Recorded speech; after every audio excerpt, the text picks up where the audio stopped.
To step back to a more meta context, I mean, I've just heard you tell a story about how you've identified a need and then prototyped a solution and then scaled the solution.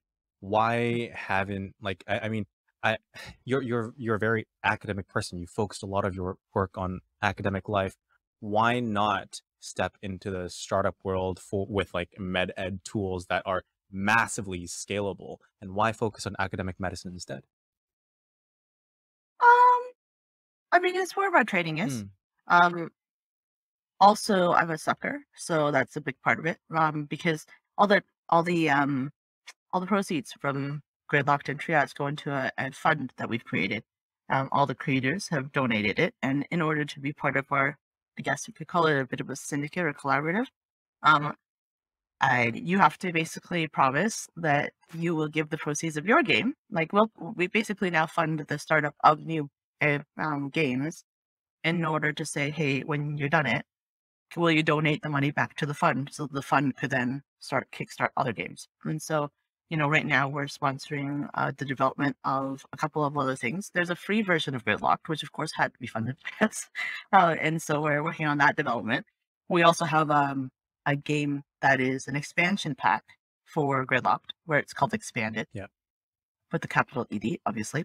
And because that's really on brand. And in that one, there will be an expanded team. So what we do is we're trying to work out the rules, but the idea would be they'll be expanded, possibly an expanded board, definitely a. We're not sure if we're going to use a D9 or D8, so that's a eight-sided or nine-sided die um, to up the ante and make it more complex and harder, right? Because you draw more patients in Gridlocked if you have a different die. And then we also will have we will have more players. So we'll have a PA, an NP, and more nurses and more doctors and more consultants in the expansion pack to be able to emulate a bigger hospital setup. And you, as the hospital administration team, will get a budget of how many points to staff your emergency department at the beginning as the pre-setup for the game. So that's in development right now. And one of my awesome junior collaborators, Claire Fiala from Master University Medical School, Michael G. DeCrute Medical School, is heading up that team. So she's like the project manager. She's prototyping with a bunch of med students from different campuses, and so that's pretty awesome. And then we have another one that's being prototyped. That's an internal medicine board game, which is about discharge planning. And so it is in the Gridlock family, but it exists on a different time scale and a different universe. Because what we realized when we were planning and prototyping this game is that you actually can't put the internal medicine board game in the same time scale as Gridlocked, because Gridlocked every turn is an hour. But in the internal medicine board game, in order to make it playable, we had to make every turn a day. And I'm like, if this is not a commentary on hospital life, I don't know what is. Because this is the mismatch we have all the time. So we have this mismatch in that the rest of the hospital is like, well, the length of stay was 3 days.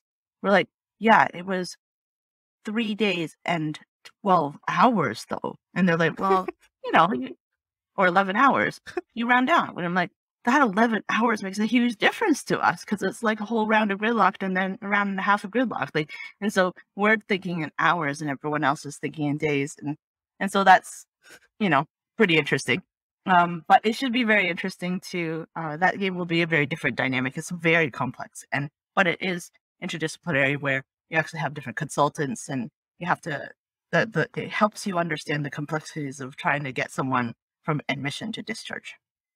It's going to be called discharge With the with a capital ED. E. Yes, exactly.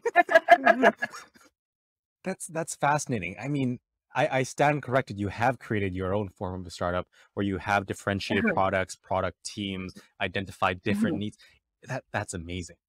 Yeah, this is called something called entrepreneurship when you have Mm. a unit within a bigger organization that acts entrepreneurially. That's what the technical term is. And so it's a little tiny entrepreneurial unit where everyone's volunteer. I guess in response to that, has there been there has been pushback to some of the work that our other guests have done in creating digital medicine tools or medical devices, has there been as much pushback to intrapreneurship instead of entrepreneurship in your experience? No, because I'm not really in the healthcare space, right? This is education. Fair. People are happy with education. Hmm, that's interesting. Yeah. Okay, well, speaking about education, you've done other amazing things other than create Gridlocked. Um, how did the story of CanadiEM start? Oh, CanadiEM is a multi-author blog that basically, how do I put it? Um, It was a very Canadian thing to do. A lot of us had looked around the world. We did know that there were big blogs that had been started and podcasts and groups that had formed in different countries. There's Aussies who have Life and Fastly. There's the Academic Life and Emergency Medicine team, which I'm affiliated with and still volunteer for. And then there's there wasn't a unified Canadian presence. And what we did was we knew that there were a lot of different people that started up their own blogs and podcasts. But we also knew that it's hard to sustain that. And so, at a national conference or two, we did talk it up to say, hey, would there ever be appetite for one group? And we could have safety in numbers and probably have a little bit organizational structure behind it.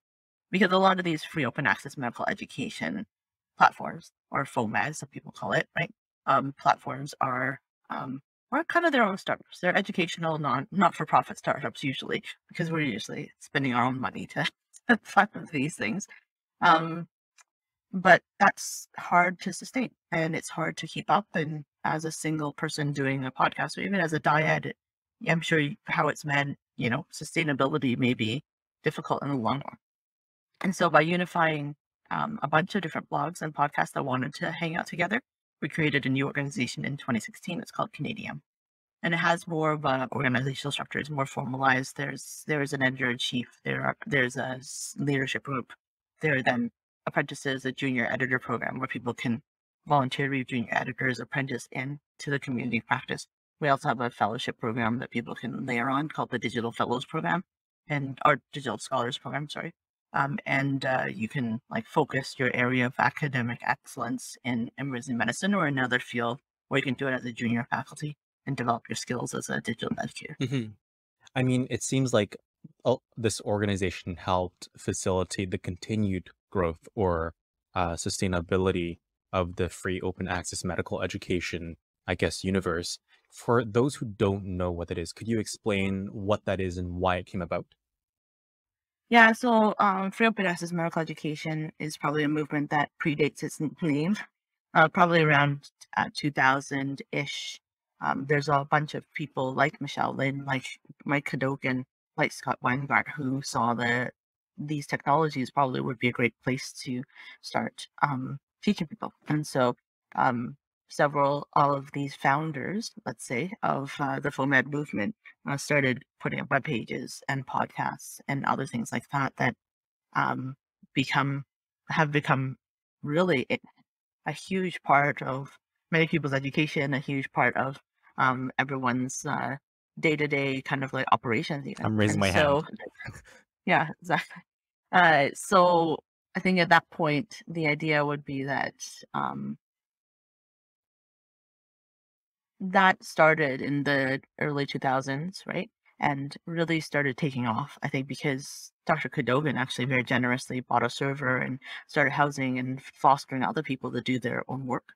And he supported them and spent a lot of money supporting them. So we're very indebted to him for that. And that's, I think, why emergency medicine is a huge presence in that movement.